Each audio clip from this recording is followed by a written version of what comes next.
Is the world a better place?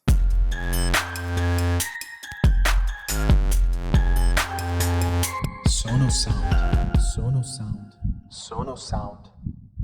This is the Sound podcast, the podcast about feelings, needs, relationships, and behaviors that help us or limit us. My name is Michael Sechen, and I'm the host of this podcast.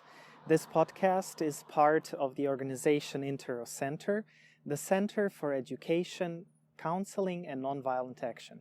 We invested a lot into making this world a better place.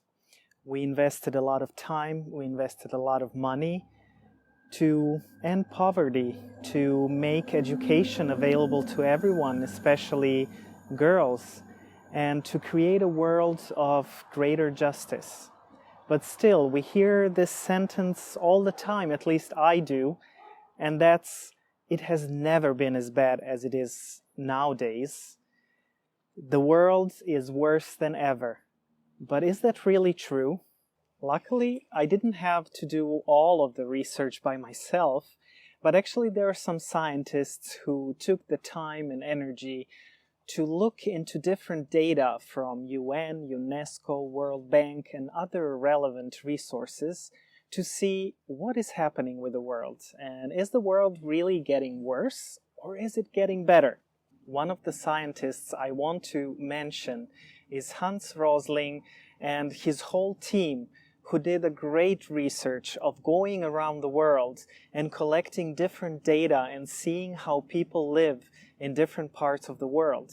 And they actually started an organization which is called Gapminders, and I will put the link in the podcast description so you can look at it yourself, where you can really go through different data and see how the world actually evolved and became a better place. Another interesting research Hans Rosling and his team did was actually to ask the people about what they think and see in the world. Do they see it as a better place or a worse place? And actually, I did a little research myself and tried that with some friends and family and had the same results as he had. The thing is that people actually have a worse picture of this world than it really is. The statistics are actually showing that the world is improving year by year. And of course, there are many things that we still have to work on. There is a lot of effort and time and money that we have to invest to make this world even better. But globally, the world is a better place than it ever was. First, I thought maybe it's because of the media that we have this image of the world, that the world is so bad. But actually, things are more complicated than that. Of course, the media plays its role. But one thing that is also important to look at is our brains and how they function. And the thing is that our brains actually learned to see the bad very quickly so we can get to safety and that we can react to all the things that endanger us. So we are prone to seeing the bad, not the good. Also, our brains make our past more beautiful than it was. We forget pretty quickly all the challenges we had in the past. And yes, the past was different than the here and now. But it doesn't mean that the here and now is good or bad. It's just different. We are constantly facing new challenges and forgetting the old challenges that we were facing before. When we talk about the world being a better place or a worse place, probably one of the first things that comes to our minds is poverty. And the interesting thing about poverty is that until 1966, poverty was actually the rule, not the exception. And today, the situation is different. Poverty is the exception. But of course, there are still a lot of poor people. But if we look at two countries like India and China, we can see that about 20 years ago, India and China had 42% of their population being at the edge of poverty, even hunger. But today, it's totally different. India came down to 12%, and China to an amazing 0.7% of the population.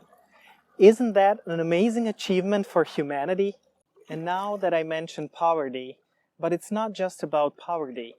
The world is getting a better place in many ways.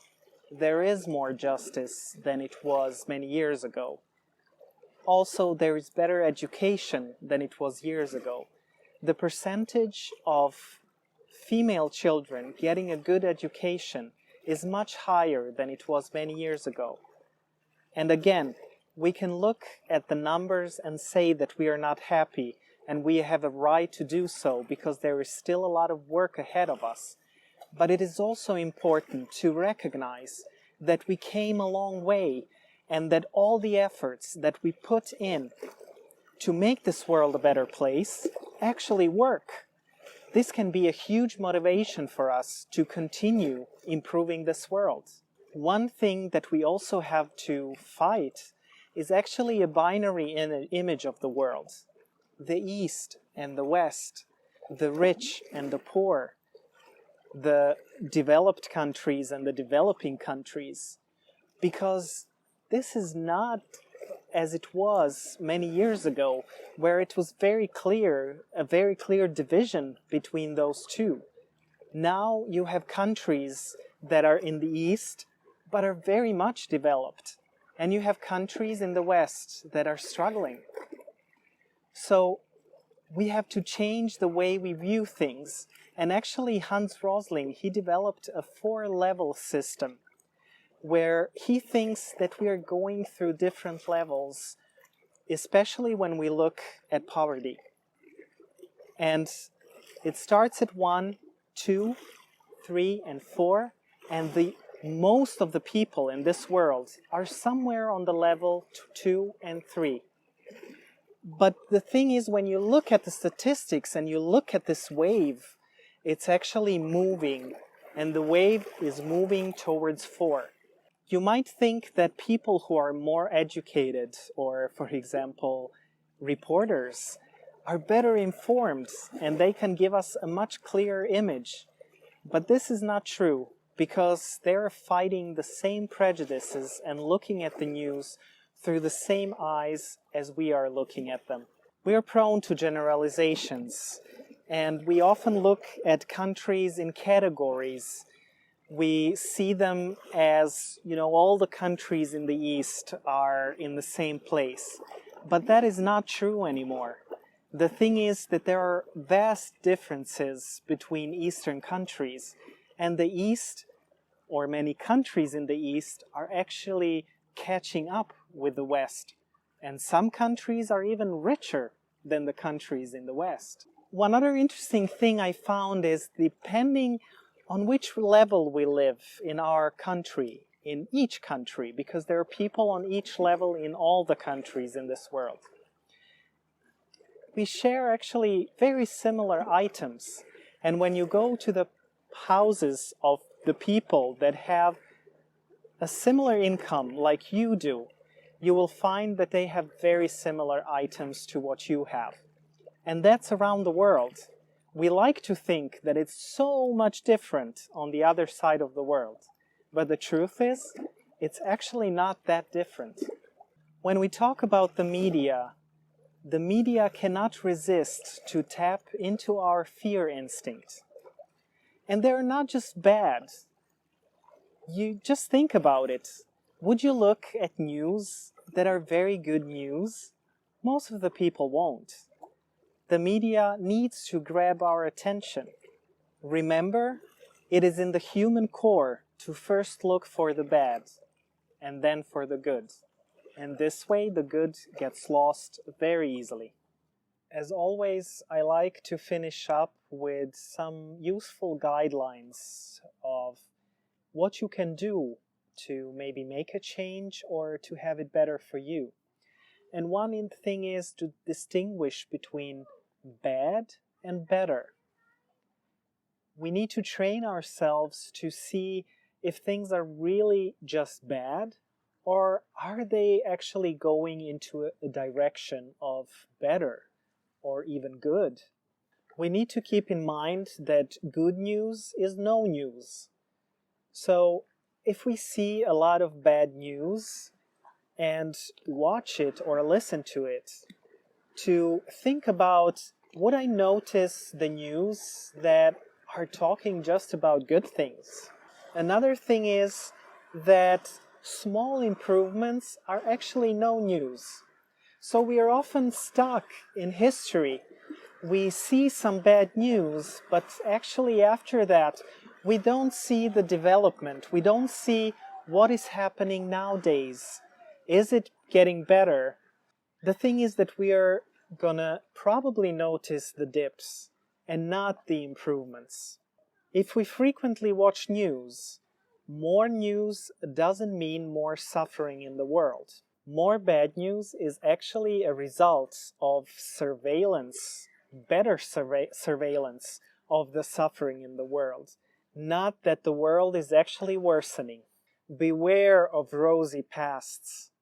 We are all prone to glorifying our pasts, and also the nations are prone to glorifying their history. And the last thing that I want to mention is actually for all of you who do some kind of activism, or you're active in affecting change in this world. Be aware of the urgency instinct. We are prone to show all the bad things that are happening and rather not show the good things that are happening, because we want the people to really do something, because there really is need, and we are scared that people won't recognize the need if we play it down, if we show some good things that happened. But the thing with really using the urgency instinct of people is that people are often getting tired too quickly. We can handle only so much stress. We can handle only so much pressure. And after a while, we just get numb. And we can't react to everything because our emotions get tired and drained. You might think that this was a very strange topic to choose during this time when we are still in the pandemic of the coronavirus, and the world is facing so many challenges and is actually in some places even going back. As I said, we're maybe going through this dip. But this doesn't mean that the world is not becoming a better place and that we are more caring than we were many, many years ago. So I'm actually very encouraged by what I shared with you and what I found out when I was doing some research. So I want to thank you for being with me and listening to this podcast. I hope that this podcast will encourage you at least a little bit, or give you some different insights, or encourage you in a way that you will do the research for yourself and maybe visit some of the links that I'm putting down in the podcast description. So I hope you enjoyed it, and I hope I'll see you for the next podcast. Until then, bye everyone.